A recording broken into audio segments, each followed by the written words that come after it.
हामीले electric potential and capacitance को electric potential due to a dipole गरिसकेको छौं। त्यसमा हाम्रो एउटा पोइन्ट रहेको छ electric potential due to a dipole at an axial point of the dipole, equatorial point of the dipole.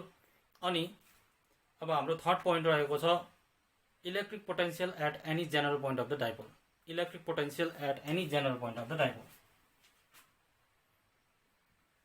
Electric potential at any general point of a dipole।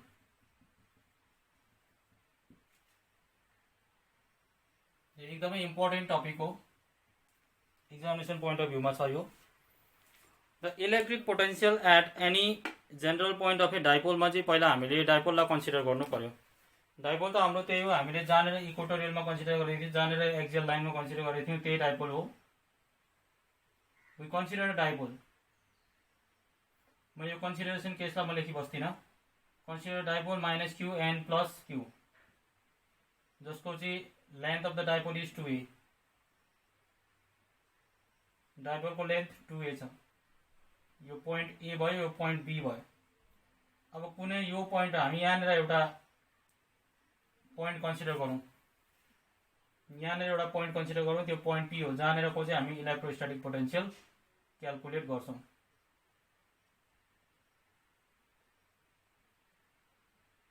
यो point P को electrostatic potential calculate गर्छौँ।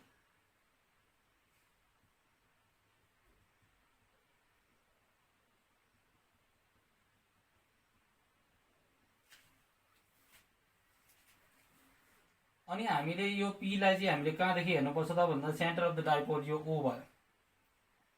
ओ देखि P सम्मको डिस्टेन्सलाई are consider, ओ देखि P सम्मको डिस्टेन्सलाई are consider गर्नु पर्यो। Centre of the dipole is O र यो चाहिँ आर भयो। पहिला हामीले ओपी इक्वल्स टु आर, अन्त ओए चाहिँ यो ए भयो र ओबी पनि ए हुन्छ, जुन चाहिँ हामीले अगाडि नै सिकिसकेको छौँ। एओ इक्वल्स टु ए अनि ओबी इक्वल्स टु पनि ए भयो। किन भन्दा O is the mid point of the dipole. O mid point भइसकेपछि यो 2a divides into 2 equal halves र यो आर हो। ओ देखि पी सम्मको डिस्टेन्स आर भयो। अब हामीले के गर्नुपर्छ त भन्दाखेरि चाहिँ यो एपी डिस्टेन्स भयो माइनस क्यू देखि, यो बीपी डिस्टेन्स पीबी डिस्टेन्स भयो प्लस क्यू देखि। पहिला हामीले निकाल्नु पर्यो potential due to A due to minus Q at P, potential due to minus Q at P निकाल्नु पर्यो। Electric potential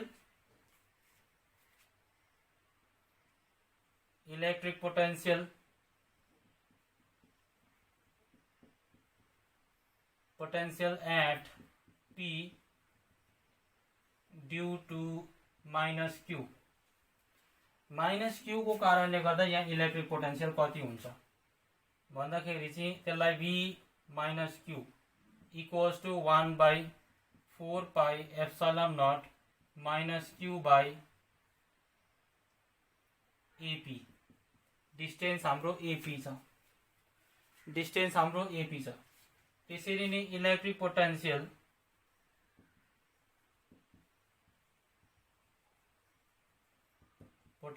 at P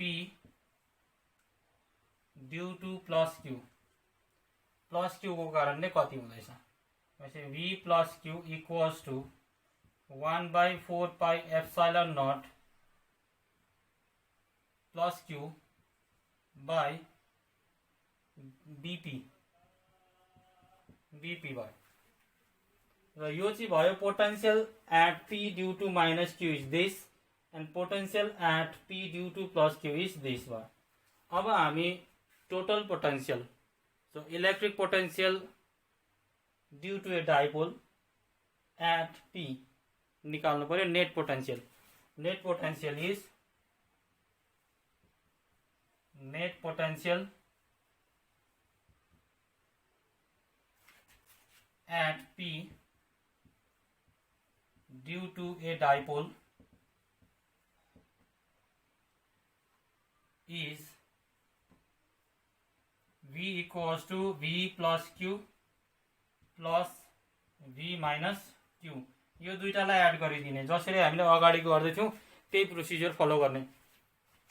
v equals to v plus q is 1/4 pi epsilon naught q by bp plus 1/4 pi epsilon naught minus q by ap। अब यहाँ q/4 pi epsilon naught ला common ल्यौं, v equals to q/4 pi epsilon naught is common. यहाँ बाँच्यो 1/bp। v equals to q/4 pi epsilon naught, भित्र बाँच्यो 1/bp plus into minus is minus 1/ap।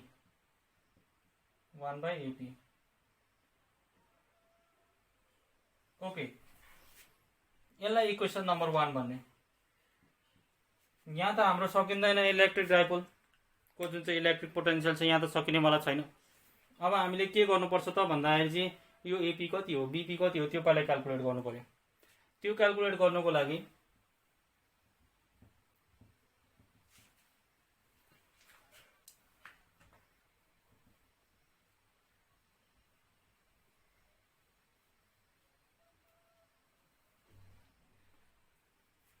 Perpendicular draw गर्नु पर्यो। यहाँ यो सेन्टर अफ द डाइपोल देखि परपेंडिकुलर ड्र गर्ने, यता यो परपेंडिकुलर भयो अनि यता पनि परपेंडिकुलर ड्र गर्नु पर्यो। यसलाई एम भन्ने, यसलाई एन भन्ने, अनि यो थीटा भयो।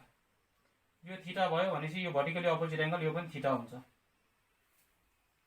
थीटा यसलाई थीटा भयो। अब पहिला हामीले के गर्नुपर्ने भन्दाखेरि चाहिँ इन राइट ट्रायंगल एएमओ हामी क्याल्कुलेट गरेर एएम बाट चाहिँ एएमओ बाट चाहिँ ओएम पहिला क्याल्कुलेट गरौँ। OM in right triangle AMO मा चाहिँ base by hypotenuse cos theta base by hypotenuse पहिला OM by AO equals to cos theta, OM equals to AO cos theta. AO cos theta भयो। OM equals to A भनेको AO भनेको A हो cos theta, त्यो भयो। अब त्यसरी नै ON पनि क्याल्कुलेट गर्ने, ON क्याल्कुलेट गर्ने।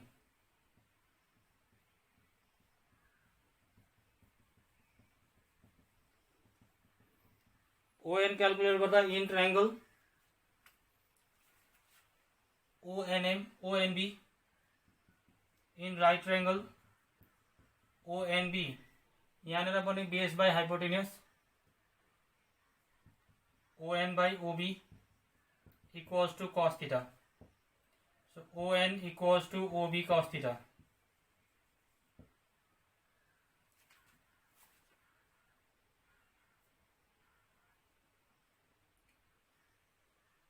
ON इक्वल्स टू OB भनेको A cos थीटा भयो। यहाँसम्म भयो। अब हामीले के गर्नुपर्छ त भन्दा जहाँनिर परपेंडिकुलर छ नि हाम्रो एकखेप हाम्रो पीएन परपेंडिकुलर भयो, पीएन यता पनि परपेंडिकुलर छ, पीएम यता यहाँ परपेंडिकुलर छ। पहिला नाउ पीएम निकालौं, now PM equals to PM भनेको कति हो भन्दाखेरि चाहिँ PO plus OM PM equals to PO भनेको R plus OM is a cos theta. त्यसरी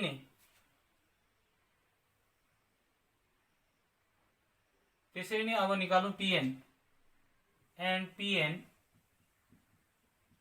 equals to OP minus ON. OP मा ON लाई सब्ट्र्याक्ट गर्नु पर्यो. OP minus ON. OP भनेको RO minus ON भनेको A cos theta. A cos theta.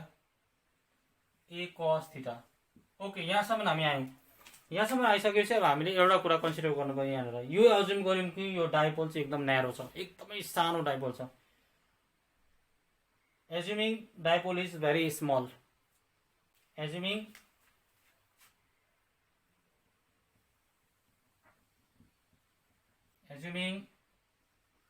dipole is very small.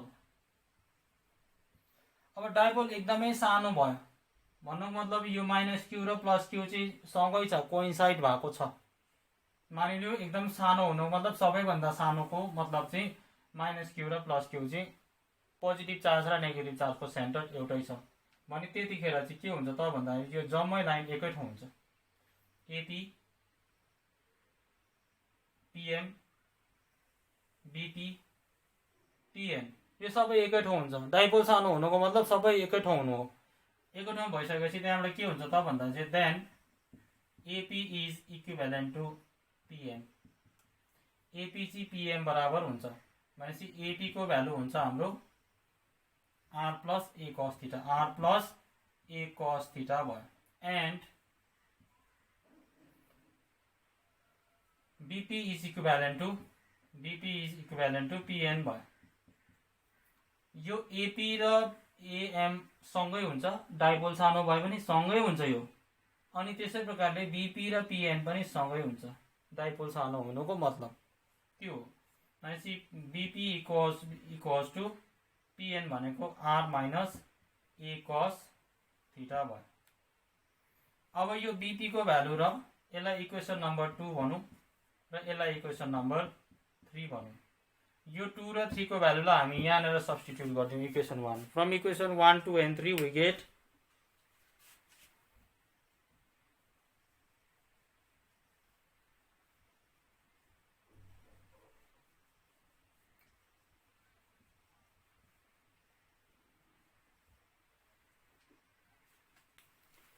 from equation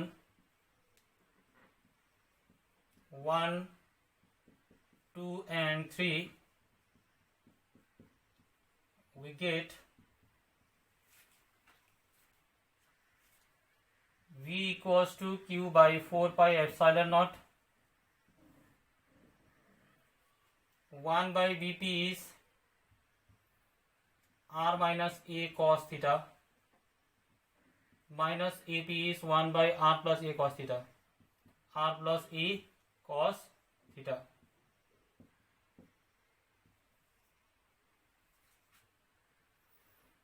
V equals to Q by 4 pi epsilon naught. अब यो भित्र LCM निकाल्ने.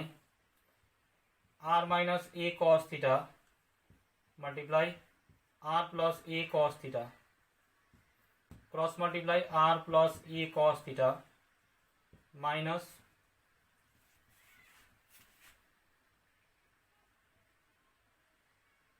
R minus A cos theta.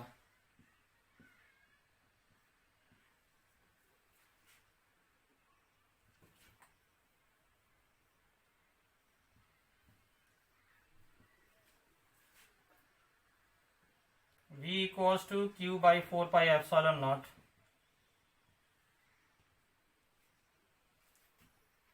R plus A cos theta minus R minus into minus is plus A cos theta divided by यो A minus B A plus B फर्ममा छ.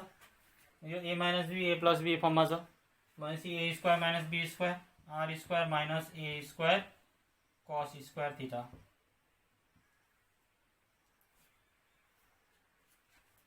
यहाँनिर यो R R cancel. V equals to Q by 4 pi epsilon naught. Add गरिदिउँ 2A cos theta by R square minus A square cos square theta. अब यहाँनिर फेरि हामीले याद गर्नुपर्ने कुरा के छ भन्दा चाहिँ p equals to 1/4 pi epsilon naught q into 2a भनेको डाइपोल मोमेन्ट हो। Product of charge strength and the length of the dipole is dipole moment. This equals to p cos theta divided by r square minus a square cos square theta. यहाँनिर p equals to q into 2a भयो। p equals to q into 2a भयो। यो थियो हाम्रो electric potential at any general point of a dipole. अब हामीले यहाँनिर as compare to r a is very much small as compare to r चाहिँ a एकदमै सानो भयो भने हामीले के गर्न सक्छौं भन्दा a लाई इग्नोर गर्न सक्छौं।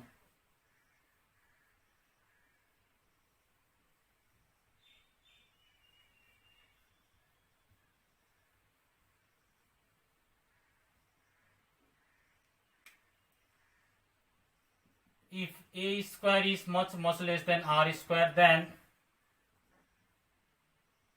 v equals to 1/4 pi epsilon naught p cos theta by r square।